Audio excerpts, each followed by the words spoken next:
뇌물로 얼룩져 있는 권력자의 과거는 결국 혹독한 대가를 치르게 될 것입니다.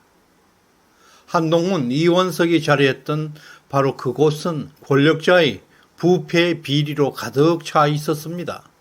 부패한 권력자의 성벽은 무너지고 그 자리에 법치와 정의의 새싹들이 자라나고 있습니다.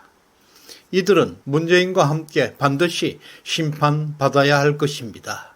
현재 문재인 가족과 측근에 대한 부패 비리 수사가 전방위적으로 진행되고 있습니다.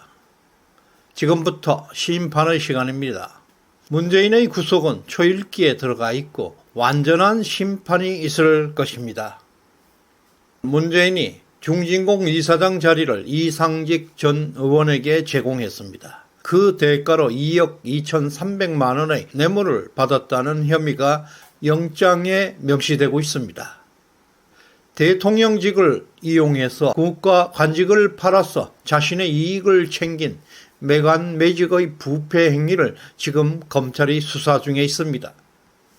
공직을 마치 가족의 소유물처럼 팔아서 가족 이익을 챙긴 것은 명백한 중대 범죄입니다. 문재인의 가족은 특별한 직업도 없이 청와대에 기생하면서 호화로운 생활을 누렸습니다. 이러한 생활이 권력을 이용해 얻은 부당한 뇌물의 결과라는 의혹이 강하게 제기되고 있습니다. 검찰은 문재인이 받은 뇌물이 가족의 생활비 지원이나 재산 증식에 어떻게 사용되었는지 철저하게 수사하고 있습니다. 검찰은 지난 8월 30일 문재인의 딸 김다혜 씨의 서울 거주지와 제주 별장 두 곳을 압수수색했습니다. 서울 거주지에는 타이 이스타젯 특혜 채용과 관련된 자료를 수집했고 또 경호처 직원, 청와대 직원, 전직 춘추관장 등을 대상으로 한 자금 세탁, 불법적 금전 거래와 관련된 자료도 확보한 것으로 알려졌습니다. 동시에 검찰은 문다혜 씨가 소유하고 있는 제주도 별장의 매입 자금이 문재인 일가의 권력 남용과 관련된 불법 자금이 아닌지 집중 추적하고 있습니다. 문재인의 사위 서창호 씨는 항공업계에 아무런 경력도 없었습니다. 그럼에도 불구하고 이상직 전 의원이 소유했던 타이 이사젯 항공의 고위 임원으로 채용되었습니다. 서 씨는 2018년 7월부터 2020년 초까지 매월 800여만 원의 급여와 350만 원의 주거 지원을 받았습니다. 이와 같이 총 2억 원 이상의 금전적 혜택을 누렸습니다. 검찰은 이런 채용이 중진공 이사장 자리를 제공한 대가로 이루어진 뇌물로 판단하고 있습니다. 또한 문다혜 씨는 2022년 7월에 3억 8천만 원을 주고 제주도 별장을 매입했습니다. 당시 문다혜 씨 가족은 모두 특별한 소득이 없는 백수 상태였습니다. 그럼에도 불구하고 별장을 현금으로 전액 구입한 것은 누가 봐도 자금 출처가 매우 수상합니다. 이 별장의 원래 소유주는 송기인 신부입니다. 그는 노무현, 문재인과 오랜 친분이 있는 사이입니다. 특히 수상한 것은 매입할 당시에 근저당 설정도 없이 전액 현금으로 거래되었다는 점에서 그 현금의 출처가 매우 수상하다는 것입니다. 3억 8천만 원을 현금으로 마련하는 데는 상당한 시인이 소요됩니다. 검찰은 문재인 부부의 금융 계좌를 추적했습니다. 법원에서 대통령 부부의 계좌 추적 영장을 허용했다는 것은 법원에서도 이미 문재인 부부의 부패 비리 수사가 상당히 이유가 있다고 판단한 것입니다. 계좌 추적 시점이 8월 초입니다. 그 이후에 이루어진 것은 조국 전 청와대 민정수석 그리고 임종석 전 비서실장에 대한 소환 조사가 이루어졌습니다. 그리고 즉각 문다혜 씨의 주거지와 제주 별장을 압수수색한 것입니다. 이런 일련의 검찰의 행보를 볼 때 문재인의 부패 비리에 대한 확실한 증거를 이미 확보한 것으로 보입니다. 마지막으로 문재인의 소환을 위한 절차를 밟고 있음을 시사하고 있습니다.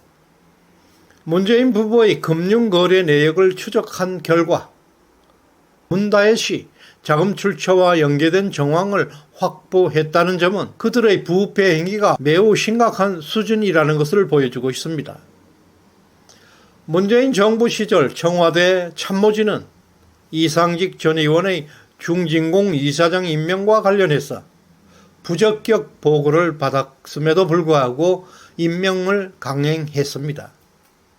청와대 참모진들이 부적격 판정을 적격 판정으로 왜 둔갑시켰을까요? 그것은 바로 문재인의 사리사욕 때문이었습니다. 또한 문다혜씨가 태국에서 청와대 경호처 직원 A씨에게 수천만 원의 현금을 여러 차례에 걸쳐 전달했습니다. 2018년부터 2020년 사이에 태국 화폐로 일단 세탁을 먼저 하고 다시 한국에 돌아와서 한국 돈으로 환전 과정을 거쳐서 전달된 것으로 조사되고 있습니다. 경호처 외에도 김정숙 여사의 의상 담당 양모씨, 그리고 전 춘추관장 유송화씨에게도 문다혜씨의 돈이 자금 세탁한 정황이 드러나고 있습니다. 이같이 청와대가 조직적으로 문재인 가족의 자금 세탁에 이용되었다는 것을 의미하고 있습니다. 이것은 문재인 정권에서 발생한 부패 비리 사건들의 빙산의 일각일 뿐입니다. 그럼에도 윤석열 집권 2년 동안 문재인 정권의 수사가 전혀 진척되지 못했습니다. 바로 한동훈 이원석 라인이 고의적으로 문재인의 수사, 문재인 정권의 수사를 방치했거나 지연시켜 왔다는 비판이 강력하게 제기되어 왔습니다. 지금에 와서 일부 사실로 확인되고 있습니다. 대장동 개발 특혜, 성남FC 후원금 사건, 법인카드 유용 사건 등 여러 면에서 중대한 혐의에 연루되어 있는 이재명 대표의 휴대폰 압수수색 영장 신청을 이원석 총장이 방해한 것으로 알려지고 있습니다. 문재인 사위 서창호의 불법 특혜 채용 관련 수사를 진행하던 전주지검의 수사를 고의적으로 지연시켰습니다. 그리고 월성원전 경제성 평가 조작 사건, 서해 공무원 피격 사건, 탈북 어부 강제 북송 사건, 울산 청와대 개입 사건 등 여러 수사에서도 지연시키고 방해해왔다는 의혹을 받고 있습니다. 한동훈, 이원석 라인은 2년 넘게 허송 세월을 보냈습니다. 그 결과 수사의 골든타임을 놓쳐버렸습니다. 보수 우파에게 깊은 실망, 분노를 안겨주었습니다. 그리고 윤석열 정부에게도 치명적 어려움을 초래하고 있습니다. 그러나 다행스럽게도 4월 총선 이후에 윤석열 대통령은 검찰과 법무부 핵심 수사 라인을 전원 교체해버렸습니다.